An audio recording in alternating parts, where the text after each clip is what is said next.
Prezados irmãos, prezadas irmãs, qual é o motivo que nos traz à igreja? Qual é o motivo que nos faz sermos católicos? Algumas pessoas podem dizer que são católicas por tradição, porque na igreja nós aprendemos bons valores, porque aqui nós temos paz.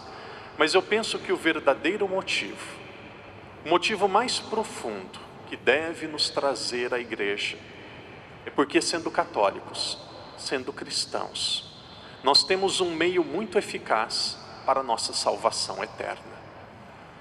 E as leituras que nós acabamos de ouvir nos falam sobre salvação eterna e sobre perfeição cristã.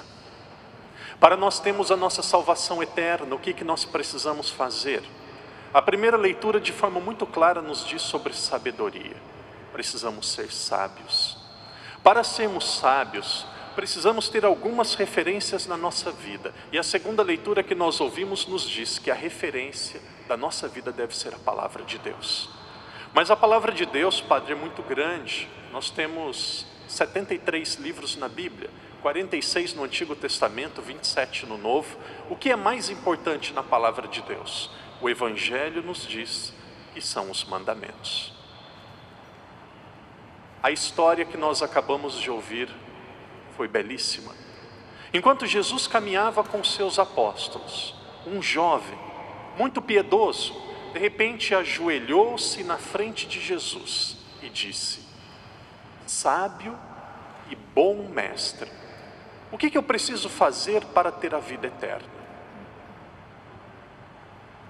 Nós sabemos meios que nós temos para ganhar dinheiro. Basta ir no YouTube, basta ir na internet, pesquisar como ficar rico.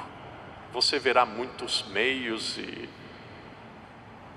perceberá que ficar rico é algo simples, mas que não é fácil. Se você quiser ter uma família bem-sucedida, paz na sua casa, você pode pesquisar na internet, pode encontrar muitos cursos, muitos meios de ter uma família bem-sucedida.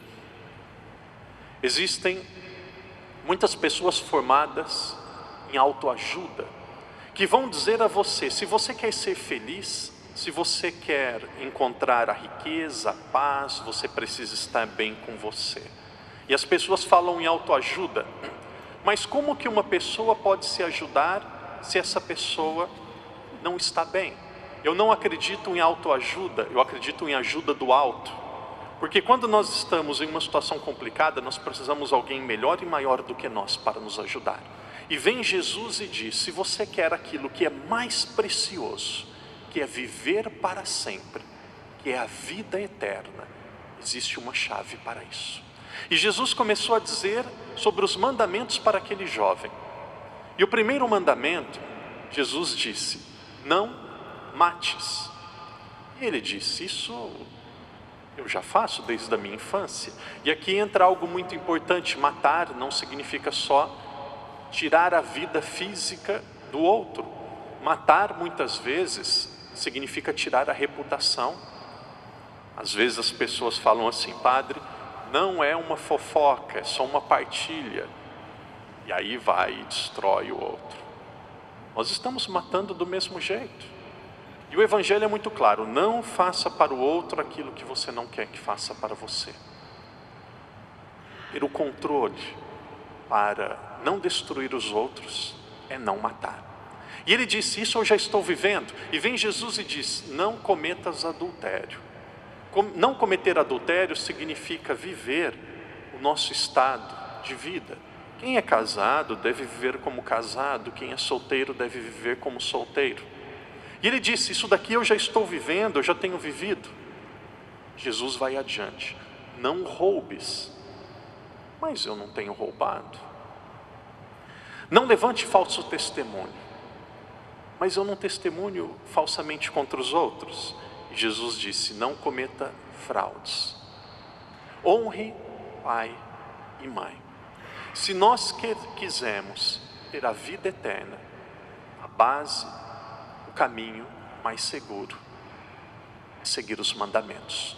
Porém, todos nós, sem exceção, somos pessoas frágeis. Todos nós, sem exceção, cometemos erros, cometemos pecados, injustiças. E como São Paulo diz, às vezes nós não fazemos o bem que queremos, fazemos o mal que não queremos. E Jesus, na sua infinita sabedoria, ele sabia, ele tinha conhecimento que nós iríamos errar. E o que Jesus fez para quando nós cometêssemos erros e pecado?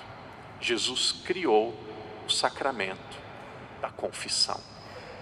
O inimigo de Deus, e ele existe, o demônio, ele vai fazer de tudo para deixar você católico com um coração, com uma moral, com uma autoavaliação de si mesmo muito superficial.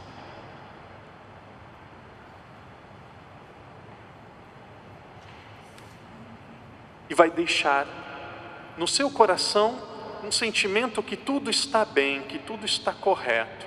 E é interessante que quanto mais nós nos afastamos de Deus, mais nós vamos nos afastando e vamos nos afastando. Então Jesus deixou a sua igreja e a cada um de nós um meio para quando nós cometemos alguma falha, algum pecado em relação aos mandamentos, a confissão. E eu gostaria de falar a vocês como padre: não tenha medo da confissão. Não tenha medo da confissão. Se você tem um problema de saúde, você precisa procurar um médico. Você não pode ficar tomando aspirina em casa, ficar apenas rezando. Precisa tomar um remédio depois de consultar o médico. E para a nossa alma, e para as nossas fragilidades espirituais, Jesus deixou a confissão. Uma das coisas mais belas, mais lindas que eu tenho vivido como padre é ver vidas se transformando depois de uma boa confissão. E bom se nós não precisássemos da confissão, mas como é lindo uma pessoa humilde, se reconhece como pecadora e diz: Padre, que na verdade é Jesus, eu pequei.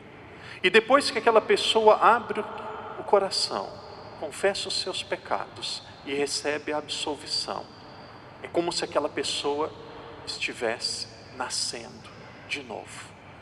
Por isso, querido irmão, querida irmã, você que está presente aqui, aqueles que nos acompanham de alguma forma, não se afaste da confissão.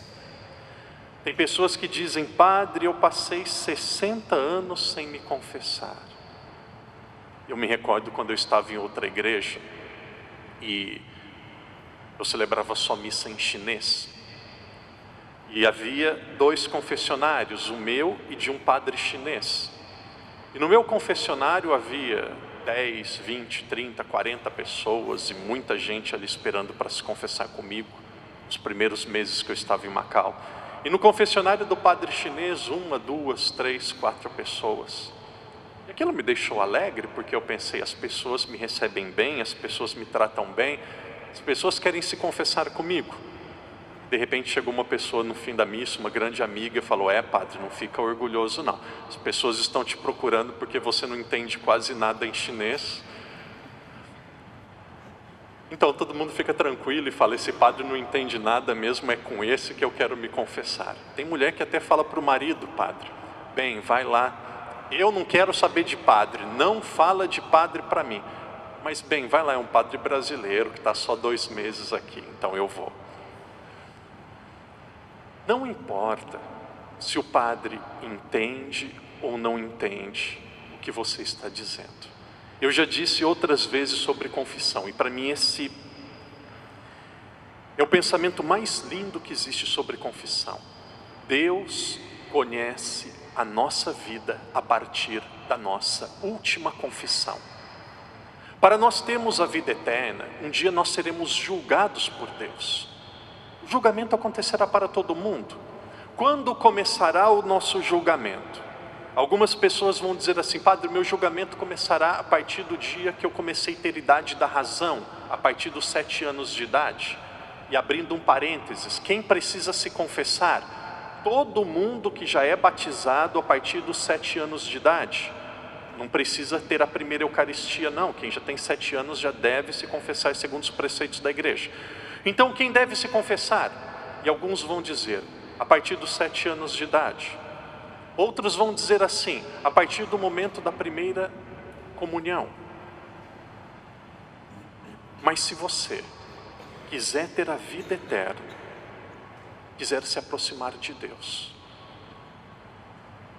se você tiver algum pecado, tiver algo que feriu o coração de Deus e feriu a sua vida, busque o sacerdote. E o Evangelho vai além. Aquele jovem vivia aquilo que Jesus estava pedindo, ele vivia os mandamentos. Então ele disse para Jesus, tudo isso eu já vivo. Então Jesus disse, se você quer alcançar a perfeição cristã, vai e vende tudo que você tem, dá aos pobres e me segue. Padre, eu preciso vender tudo que eu tenho, dar aos pobres e seguir Jesus? Para entrar no reino dos céus, não. Para ter a vida eterna, nós precisamos apenas seguir os mandamentos. Mas se você quiser alcançar a perfeição cristã, você precisa fazer algumas renúncias. E cada um de nós vai saber aquilo que nós precisamos renunciar. Por exemplo, é proibido, é pecado uma pessoa beber cerveja? Não, não é. É pecado uma pessoa beber bebida alcoólica? Não é pecado. Mas alguém pode dizer assim, por amor a Jesus, mesmo que eu não preciso fazer isso, eu não vou beber mais.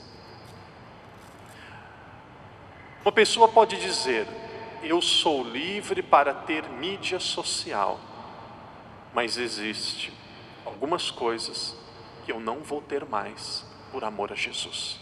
Essa é a perfeição da vida cristã. A perfeição da vida cristã é nós fazermos além daquilo que Deus nos pede.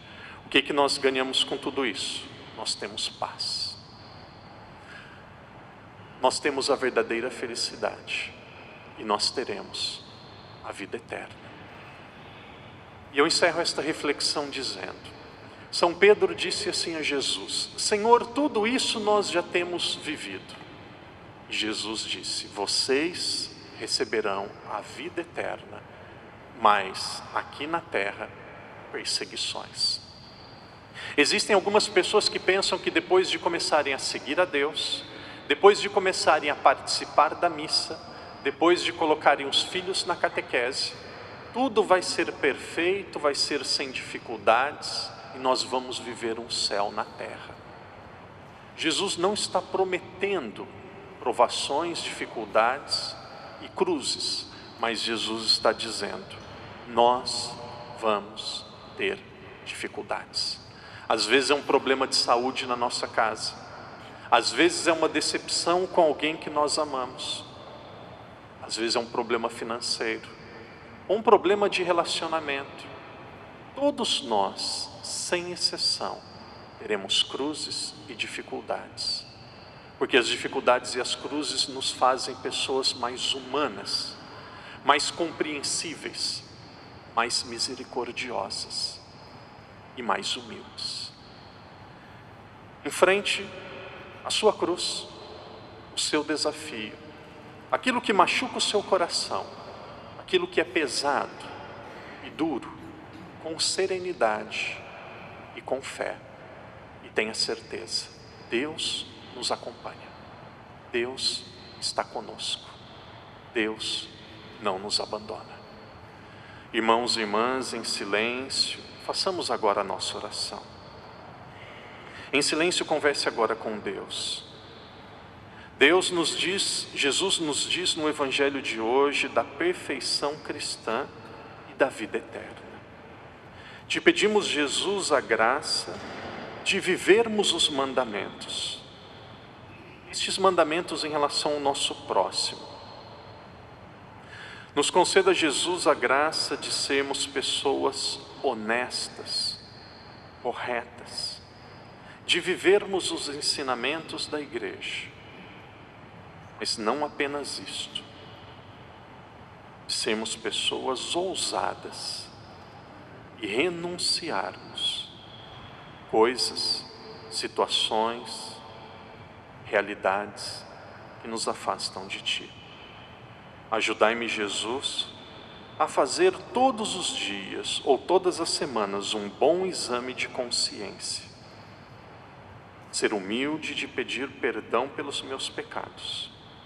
Jamais desistir de segui-lo, mesmo quando as cruzes, provações, dores e dificuldades vierem.